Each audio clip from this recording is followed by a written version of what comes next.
ఈ మధ్యకాలంలో తెలంగాణ ప్రభుత్వం కుల గణన సర్వే వివరాల్ని వెల్లడించింది.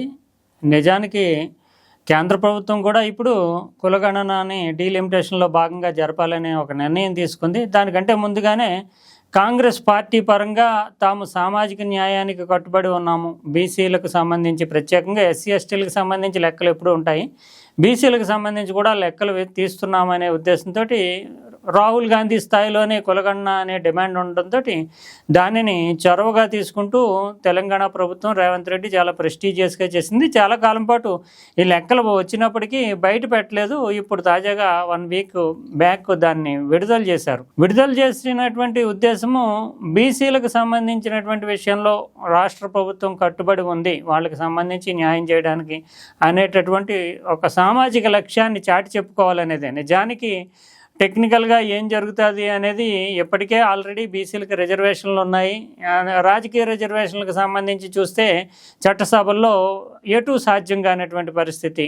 అందువల్ల ఇది కేవలము ఒక ప్రకటనగా మాత్రమే చూడాలి. అయితే తమ జనాభాకు సంబంధించి అన్యాయం జరిగిందంటూ తేనె తిట్టని కదిలించినట్లుగా అయింది. ఇప్పుడు అన్ని కులాలు కూడా ఆల్మోస్ట్ 50-60 కులాలు ఉంటాయి బీసీలకు సంబంధించి. మెయిన్ బీసీలు, ఎస్సీ ఎస్టీలు అనేటటువంటిదే టార్గెట్.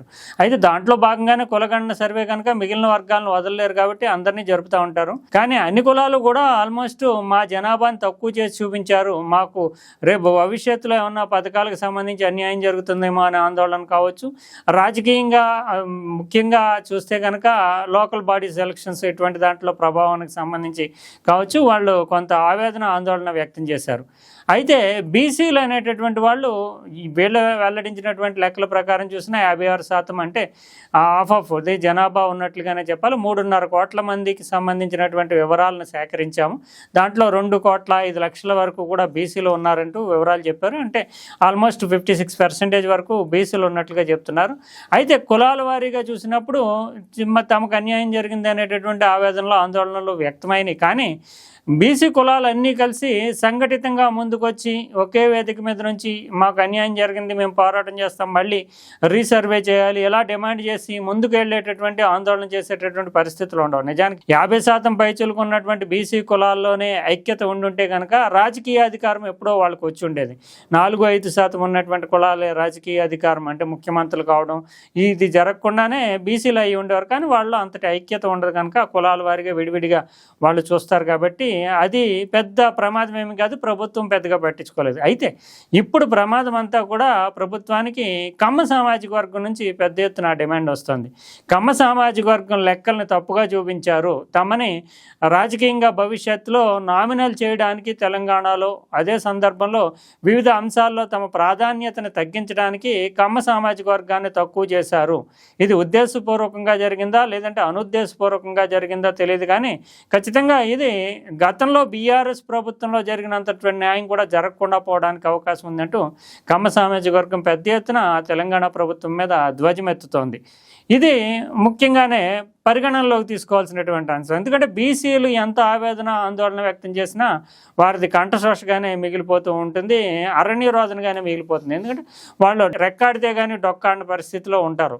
అందువల్ల రోజువారీ కష్టపడము, తినడము, జీవించడము దాంతో సరిపోద్ది. కాబట్టి ఫైనాన్షియల్గా ఇన్ఫ్లుయెన్స్ వర్గాల్లో కానీ లేదంటే మీడియా పరంగా ఇన్ఫ్లుయెన్స్ చేసే స్థాయిలో కానీ ఇతరత్ర అనేక అంశాల్లో ప్రభుత్వం మీద ఒత్తిడి పెంచగలిగినటువంటి స్థాయిలో బీసీలు ఉండరు. కాబట్టి అందులో ముక్తకంఠంతో మాట వినిపించరు. కాబట్టి వాళ్ళని కొంచెం ఇగ్నోర్ చేసినా సరిపోద్ది. కానీ ఇప్పుడు కమ్మ సామాజిక వర్గం నుంచి ఈ రెడ్ సిగ్నల్ అనేది రేవంత్ రెడ్డి ప్రభుత్వానికి ఎదురైంది. ఎందుకంటే వాళ్ళ జనాభాని, ఈ కమ్మ జనాభాని సాధారణంగా 3,60,000 మాత్రమే తెలంగాణలో ఉన్నారంటూ చూపించారు. దీనికి కమ్మ సామాజిక వర్గం తీవ్రంగా వ్యతిరేకిస్తుంది. తాము ఉన్నటువంటి జనాభాలో 5వ వంతును కూడా చూపించలేదు, ఇది చాలా అన్యాయం అని చెప్తున్నారు. వాళ్ళు చెప్తున్నటువంటి లెక్కల ప్రకారం చూస్తే కనుక కమ్మ సామాజిక వర్గము 2011 సెన్సస్ ప్రకారమే 15,75,000 మంది తెలంగాణలో ఉన్నట్లుగా లెక్కలు తేరారు. ఈ 15 సంవత్సరాల్లో ఇంకా పెరిగారు, ఎందుకంటే హైదరాబాదు ఇతరత్ర అనేక అవకాశాలు ఎదుగుతాయి. అటువంటి సందర్భంలో తాము 19 నుంచి 20 లక్షల మంది ఉంటాము, కానీ తమ జనాభా కేవలం 3.6 లక్షలు మాత్రమే చెప్తున్నారు. ఒక్క హైదరాబాద్ నగరంలోనే 8 నుంచి 9 లక్షలు కమ్మ సామాజిక వర్గ జనాభా ఉంటారు. ఖమ్మం జిల్లాలో 4,60,000 మంది వరకు ఉంటాము. ఇంకా మిగిలినటువంటి నిజామాబాద్ కావచ్చు, ప్రత్యేకించి వరంగల్ కావచ్చు, తర్వాత ముఖ్యంగా చూస్తే కనుక నల్గొండ కావచ్చు, ఇలాంటి ప్రాంతాల్లో కొన్ని నియోజకవర్గాల్లో ఇన్ఫ్లుయెన్స్ చేసే స్థాయిలో అంటే 25 నుంచి 30,000 మంది వరకు కూడా జనాభా ఉన్నటువంటి పరిస్థితి ఉంది. దీనిని ఇంత తక్కువగా ఎందుకు చూపించారంటూ వాళ్ళు ప్రశ్నిస్తున్నారు. అంతేకాకుండా దీని సర్వేనే తప్పులు తడకగా ఉందని చెప్తున్నారు. అయితే దీనిని పట్టించుకోవాలా సీరియస్గా అంటే నిజానికి డిమాండ్ చేసి సాధించుకునేటటువంటి అగ్రవర్ణాలు జనాభాలో తక్కువగా ఉన్నప్పటికీ డిమాండ్ చేసి సాధించుకోవడం అనేది ఎక్కువగా ఉంటుంది. వాళ్ళకి జనాభా సంఖ్యను మించి ఎక్కువ న్యాయం జరుగుతూ ఉంటుంది, దాదాపు రెట్టింపు. ఇప్పుడు ఇది తెలంగాణ జనగణన సర్వేనే చూసుకుంటే, కులగణన సర్వేనే చూసుకుంటే రెడ్లు సామాజిక వర్గ పరంగా చూస్తే 17 లక్షలు, అంటే 5% మంది మాత్రమే రెడ్లు ఉన్నప్పటికీ వారికి చట్టసభల్లోని లేదంటే లోకల్ బాడీస్లోని గట్టా వాళ్ళ పార్టిసిపేషను 15 నుంచి 20% వరకు కూడా 5% జనాభా ఉన్నటువంటి రెడ్లకి 15% కూడా ప్రాతినిధ్యం ఉంటూ ఉంటుంది, అంటే వాళ్ళ జనాభాని మించి. అలాగే కమ్మ సామాజిక వర్గం కూడా అధికారానికి పోటీ పడేటటువంటి సామాజిక వర్గం. మనం చూసాము ఆంధ్రప్రదేశ్లో కమ్మ సామాజిక వర్గం అంతా కూడా జనాభా పరంగా తక్కువైనప్పటికీ తెలుగుదేశం పార్టీని బలమైనటువంటి సపోర్ట్ ఇచ్చి ఏకతాటిపైకి వచ్చి ఫైనాన్షియల్ సపోర్టు, లాజిస్టిక్ సపోర్టు, ప్రచారపరమైనటువంటి సపోర్టు, సోషల్ మీడియా సపోర్టు అన్నీ చేసి తమ సామాజిక వర్గానికి చెందినటువంటి టీడీపీ నెగ్గాలనేటటువంటి ఒక అంకిత భావంతో పనిచేస్తుంటారు. అది వాళ్ళ యొక్క యూనిటీ, వాళ్ళ ఐక్యత. ఇప్పుడు తెలంగాణలో తమకు అన్యాయం జరగబోతుందేమో అనేటటువంటి దాన్ని తెలంగాణ పరంగా చూస్తే కూడా 50-60 ఏళ్ల క్రితము తెలంగాణలో కూడా కమ్మ సామాజిక వర్గం నిజానికి నామినల్గానే ఉండేవారు. ఎక్కడో హైదరాబాద్లోనే ఇతరత్ర కొన్ని ఉద్యోగాలు తప్ప ఖమ్మం ఇటువంటి ప్రాంతాలు. కానీ 50-60 ఏళ్ల నుంచి క్రమక్రమంగా మైగ్రేషన్ ఎక్కువగా జరిగినటువంటి సామాజిక వర్గం, ప్రత్యేకించి గుంటూరు కృష్ణా నుంచి కానీ లేదంటే గోదావరి జిల్లాల నుంచి కానీ మైగ్రేషన్ ఎక్కువగా జరిగినటువంటి సామాజిక వర్గంగా కమ్మ సామాజిక వర్గం అని చెప్తారు. వాళ్ళు ఇక్కడ హైదరాబాద్లో ఇన్ఫ్లుయెన్షియల్ వర్గం అంటే ఫైనాన్షియల్ రంగంలోని, రియల్ ఎస్టేట్ రంగంలోని, ఫార్మా రంగంలోని, ప్రత్యేకించి గడిచిన 25 ఏళ్ళుగా సాఫ్ట్వేర్ రంగంలోని, సినిమా రంగంలో, మీడియా రంగంలోని చాలా హైలీ ఇన్ఫ్లుయెన్షియల్ వర్గంగా ఉంది. అంటే వీళ్ళు రాజకీయ పార్టీలకి ఫండింగ్ చేస్తారు, తర్వాత రాజకీయ పార్టీల నుంచి లబ్ధి పొందుతారు. అదే సందర్భంలో రాజకీయ పదవుల విషయంలో కూడా అత్యధిక ప్రాధాన్యం పొందుతూ ఉంటారు. అందువల్ల జనాభా సంఖ్యతో సంబంధం లేకుండానే వీళ్ళు హైలీ ఎక్కువ కోటా పొందుతూ ఉంటారు. అటువంటిది ఇప్పుడు తమ జనాభానే తగ్గించి చూపించడం అనేది చాలా తీవ్రమైనటువంటి, దారుణమైనటువంటి విషయం అంటూ కమ్మ సామాజిక వర్గం ధ్వజమెత్తుతోంది. ఇది రేవంత్ రెడ్డికి ఇటీవల జూబ్లీహిల్స్ ఉప ఎన్నికలో కూడా రేవంత్ రెడ్డికి అండగా ఉంటామంటూ కమ్మ సామాజిక వర్గం ప్రకటన చేయడము, తర్వాత మీడియా ప్రత్యేకించి ఇక్కడ సినిమా వర్గం ఎక్కువగా జూబ్లీహిల్స్లో ఉండడం, వాళ్ళందరినీ సమీకరించడము ఇవన్నీ జరిగినాయి. అంటే ఫైనాన్షియల్ చేయడమే కాకుండా తమ ఇన్ఫ్లుయెన్స్ని వాడుతూ ఉంటారు. మీడియా రంగంలో ప్రత్యేకించి ఇప్పటికీ ఎలక్ట్రానిక్ మీడియాలో కానీ ప్రింట్ మీడియాలో కానీ 70 నుంచి 80% కమ్మ సామాజిక వర్గానికి చెందినటువంటి పెట్టుబడులు వాటిల యాజమాన్యంలో, అంటే కమ్మ సామాజిక వర్గ యాజమాన్యంలో అంతటి హైలీ ఇన్ఫ్లుయెన్షియల్ వర్గం. అందువల్ల రేవంత్ రెడ్డి కావచ్చు, కాంగ్రెస్ కావచ్చు, బీఆర్ఎస్ కూడా అంతకుముందు నిజానికి తెలంగాణ ఏర్పాటైన తర్వాత అటు ఆంధ్రప్రదేశ్లో కమ్మ సామాజిక వర్గం చంద్రబాబు నాయుడు అధికారంలో ఉన్నప్పటికీ ఇక్కడ తప్పనిసరి పరిస్థితుల్లో తమ అవసరాల దృష్ట్యా బీఆర్ఎస్ కూడా కమ్మ సామాజిక వర్గానికి పెద్దపీట వేసింది. 2 స్థానాలు కమ్మ సామాజిక వర్గానికి హైదరాబాద్ పరిసరాల్లో ఇవ్వడము, జిహెచ్ఎంసీ లాంటి ఎన్నికల్లో 7 కార్పొరేట్లను కమ్మ సామాజిక వర్గానికి చెందిన వాళ్ళని పెట్టడము మైగ్రేషన్లో వచ్చినప్పటికీ ఇక్కడ ఇలాంటివి జరుగుతూ ఉన్నాయి. అంతేకాకుండా చాలా సముచితమైనటువంటి ప్రాధాన్యం అన్ని విషయాల్లోనే ఇవ్వడం అనేది జరిగింది. ఇప్పుడు తమ జనాభాని ఎలా తగ్గిస్తారని వాళ్ళ డిమాండ్. ప్రత్యేకించి హైదరాబాద్ నగరంలో లెక్కలు చూస్తే కనుక కేవలం 90,000 మంది మాత్రమే కమ్మ సామాజిక వర్గం వాళ్ళు ఉన్నారు అని చెప్పడం వాళ్ళని చాలా ఆగ్రహానికి గురి చేస్తుంది.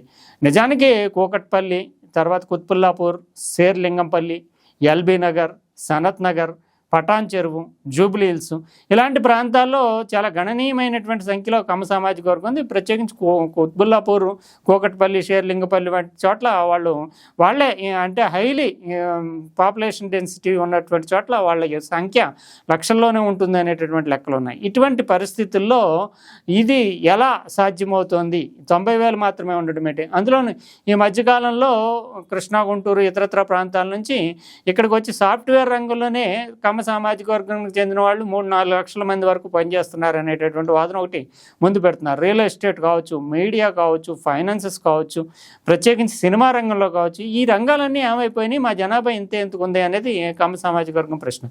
ప్రత్యేకించి ఖమ్మంలో కూడా ఖమ్మం జనాభాలో ఖమ్మంలో నిజానికి చాలా నియోజకవర్గాలు 3 నియోజకవర్గాలు అసెంబ్లీ నియోజకవర్గాలు మినహాయితే మిగిలిన నియోజకవర్గాలన్నీ కూడా ఎస్సీ ఎస్టీలకి కేటాయిస్తూ ఉంటారు. అయితే 3 నియోజకవర్గాలు మాత్రమే ఖమ్మంలో ఓసీలో ఉన్నప్పటికీ 2 నియోజకవర్గాల్ని సాధారణంగా కమ్మ సామాజిక వర్గానికి ఇస్తూ ఉంటారు. ఎందుకంటే అంతటి హైలీ ఇన్ఫ్లుయెన్షియల్ వర్గం కావడం వల్ల కమ్మ సామాజిక వర్గం అక్కడ ఖమ్మం కావచ్చు, కొత్తగూడెం కావచ్చు, ఈ రెండిట్లోని అత్యధిక సంఖ్యలో వేల సంఖ్యలో ఉంటారు. ప్రత్యేకించి మధిరా వైరాల్లో కూడా ఉంటూ ఉంటారు.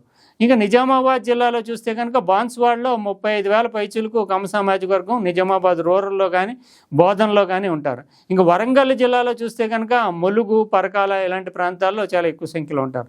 ఇక నల్గొండ అటు చేర్చున్నటువంటి గుంటూరుని, కృష్ణాని చేర్చున్నటువంటి నల్గొండ జిల్లాకు సంబంధించి చూస్తే కోదాడ, తర్వాత హుజూరానగర్, మరి ప్రత్యేకించి మిర్యాలగూడ ఇలాంటి ప్రాంతాల్లో వేల సంఖ్యలో 30,000 పైచీలకు ఉంటారు అనేటటువంటి లెక్కలు ఉన్నాయి. ఇన్ని లెక్కలతోటి ఉన్నటువంటి మా జనాభాని ఎలా తగ్గిస్తారు అనేటటువంటిది 56 ఏళ్ల క్రితము వరంగల్, నిజామాబాద్ ఇటువంటి ప్రాంతాలకు అటు నుంచి ఇక్కడికి వచ్చి వ్యవసాయ ప్రాంతాలని కొనుక్కుని అక్కడ స్థిరపడిపోయినటువంటి వాళ్ళు. ఎందుకంటే అప్పటికే 150 ఏళ్ల నుంచి కృష్ణా, గోదావరి, గుంటూరు జిల్లాలు ప్రాంతాల్లో భూముల విలువ ఎక్కువగా ఉంటుంది. అక్కడ 1 ఎకరం అమ్ముకుని ఇక్కడికి వచ్చి 10 ఎకరాలు కొనుక్కుని ఇక్కడ వ్యవసాయాలు చేసుకుంటూ స్థిరపడిన కుటుంబాలు చాలా, అంటే ఆర్థికంగా పైకి వెళ్ళినటువంటి కుటుంబాలను. ఇంకా 80s తర్వాత మీడియా, ప్రత్యేకించి సినిమా రంగం వీటన్నిటికీ హైదరాబాద్ కేంద్రం కావడంతో రియల్ ఎస్టేట్ ఈ రంగాల్లో పెట్టుబడులు పెడుతూ కూడా చాలా పెద్ద సంఖ్యలో వచ్చి ఆర్థికంగా ఎదుగుతూ ప్రభుత్వాలని, రాజకీయాలని శాసించే స్థాయికి హైదరాబాద్ నగరంలో కమ్మ సామాజిక వర్గం చేరుకుంది. రేవంత్ రెడ్డి కూడా చంద్రబాబు నాయుడు పోయి అయ్యి ఉండొచ్చు, లేదంటే బీఆర్ఎస్ని దింపేయాలనేటటువంటి ప్రయత్నం కావచ్చు. రేవంత్ రెడ్డి కూడా అనేక కోణాల్లో ఫైనాన్షియల్గా కానీ, లాజిస్టికల్ సపోర్ట్ కానీ ఇవన్నీ ఇస్తూ ఆయన నెగ్గడంలో కూడా కమ్మ సామాజిక వర్గం చాలా కీలకమైనటువంటి పాత్ర పోషించింది. ఇప్పుడు అటువంటి సామాజిక వర్గమైనటువంటి తమని 3,60,000 ఒక ఖమ్మం జిల్లాలోనే 4 లక్షల పైచీలకు ఉంటాము. ఇంకా హైదరాబాద్లో 8 లక్షల పైచీలకు ఉంటాము. నిజామాబాద్లో కానీ, ఉమ్మడి నిజామాబాద్ కానీ, వరంగల్ కానీ, రంగారెడ్డి జిల్లా కానీ, నల్గొండ, ఉమ్మడి నల్గొండ జిల్లా కానీ మా జనాభా ఏది అంటూ వాళ్ళు ఇస్తున్నటువంటి ప్రశ్న ఇప్పుడు ప్రభుత్వాన్ని తెకమక పెడుతున్నటువంటి వాస్తవము కనిపిస్తోంది. వీళ్ళు ఖచ్చితంగా సంఘటితంగా, అంటే బీసీలాగా ఏదో ఒక స్టేట్మెంట్ ఇచ్చి ఆ నాయకులు ఒకళ్ళిద్దరు మాట్లాడి వెళ్ళిపోవడం కాకుండా కమ్మ సామాజిక వర్గం తమ డిమాండ్లని బలంగా సాధించుకునేటటువంటి ఇన్ఫ్లుయెన్షియల్ వర్గం. అందువల్ల వాళ్ళని ఎలా ఎదుర్కొంటారు? వాళ్ళు చెప్తున్నటువంటి లెక్కల ప్రకారం తమకి ఒక 70 సంఘాల వరకు రిజిస్టర్ అయినటువంటి సంఘాలు ఉన్నాయి. ఆ రిజిస్టర్ అయినటువంటి సంఘాల ద్వారా ఉండేటటువంటి సభ్యత్వమే 7-8 లక్షల మంది ఉన్నారు అనేటటువంటిది వాళ్ళ లెక్క. దానికి దాదాపు రెట్టింపు పైచీలకే మిగిలినటువంటి సభ్యులు ఉంటారు. మేము 70 సంఘాల ద్వారా, రిజిస్టర్ అయిన సంఘాల ద్వారా ఈ జనాభా లెక్కలు, మా కుల జనాభా లెక్కలను సేకరించి ఇస్తాము, దానికి న్యాయం చేయండి అనేది వాళ్ళ డిమాండ్. ఇది ఖచ్చితంగా, ఎందుకంటే మిగిలిన వర్గాల్ని పట్టించుకోకపోయినా అగ్రవర్ణాలకు సంబంధించి మాత్రం వాళ్ళంతా కూడా న్యాయం చేసుకోవడానికే ప్రయత్నం చేస్తారు. అందులోని రేవంత్ రెడ్డికి కమ్మ సామాజిక వర్గం వెన్నుదన్నుగా నిలిచింది. అంతకుముందు ఉండేటటువంటి బీఆర్ఎస్ ప్రభుత్వం కూడా తమ అవసరాల దృష్ట్యా కమ్మ సామాజిక వర్గానికి పెద్దపీట వేసింది. అంటే ఆర్థిక అవసరాలు కావచ్చు, జనాభా పరమైన అవసరాలు కావచ్చు, మీడియా పరమైనటువంటి ఇన్ఫ్లుయెన్స్ ఉండడం కావచ్చు, రకరకాల కోణాల్లో బీఆర్ఎస్ కూడా కమ్మ వాళ్ళకి ఏమీ అన్యాయం చేసేటటువంటి పరిస్థితి లేదు, అన్యాయం చేయలేదు. వాళ్ళకి ఇంకా వాళ్ళ జనాభాను మించి న్యాయం చేసింది. ఇప్పుడు రేవంత్ రెడ్డి ప్రభుత్వం రెడ్డి సామాజిక వర్గానికి న్యాయం చేసుకున్నప్పటికీ అగ్రవర్ణాల్లో ఒకటైనటువంటి తమకు మాత్రం సముచితమైనటువంటి ప్రాధాన్యం ఇవ్వకుండా క్రమక్రమంగా తమని తగ్గించేయడానికి ఈ జనాభా లెక్కలను ఆధారం చేసుకునేటటువంటి అవకాశాలు ఉన్నాయనేటటువంటి భయాందోళనలు కమ్మ సామాజిక వర్గంలో ఏర్పడుతున్నాయి. నిజానికి మరి ఏం చేస్తారు? ఎందుకంటే వాళ్ళు అనుకున్నది సాధించడం, ఇన్ఫ్లుయెన్షియల్ వర్గాల్లోనే ఉండడము, పెట్టుబడిదారులుగా ఉండడము, పారిశ్రామిక వర్గాల్లో ఉండడము, ప్రత్యేకించి మీడియాలో, సినిమా రంగంలో, ఇవన్నీ హైలీ సొసైటీని ఇన్ఫ్లుయెన్స్ చేసేవి.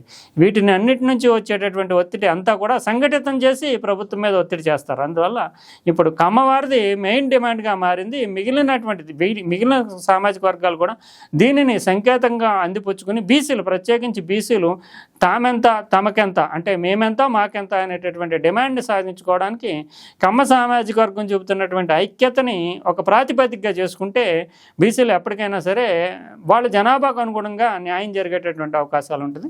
ఒక యూనిటీ పరంగా చూస్తే మాత్రం అగ్రవర్ణాల్లో ఉన్న యూనిటీ బీసీలో కనిపించట్లేదు. కానీ అగ్రవర్ణాలు చిన్నగా అన్యాయం జరిగినా సరే తిరుగుబాటుదారుని కనబరుస్తూ ఒకే కంఠంతో తమ డిమాండ్ వినిపిస్తున్నాయి. ఇది కమ్మ సామాజిక వర్గం డిమాండ్ వినిపిస్తోంది, కమ్మ సామాజిక వర్గం న్యాయమే జరుగుతుంది అనేది ఒక పక్కన పెడితే, బీసీలు కూడా ఈ బాటలో ముందుకు వెళ్ళాలి, తమ ఐక్యతా గళాన్ని వినిపించాల్సినటువంటి అవసరాన్ని కూడా మరోసారి కులగణన సర్వే లెక్కలు వెల్లడిస్తున్నాయి. నిజానికి కులగణన సర్వే ద్వారా బీసీలకి కలిసి వచ్చేది ఏమీ లేదు. ఎందుకంటే ఆల్రెడీ బీసీలకు విద్యా ఉద్యోగ సంబంధమైనటువంటి విషయాల్లో రిజర్వేషన్ ఉంటుంది. చట్టసభల్లో రిజర్వేషన్లు వీళ్ళు చేసేది ఏమీ లేదు, కేంద్రం పార్లమెంట్ చేయాల్సి ఉంటుంది. అందువల్ల వీళ్ళు చేసేటటువంటిదంతా కూడా ఒక షో అంటే ఇది మేము సామాజిక న్యాయం కోసం మీ లెక్కలు తీసామని. కానీ అది కూడా సంతృప్తికరంగా జరగకపోవడం అనేది ఇప్పుడు విచారకరమైనటువంటి ఘట్టం.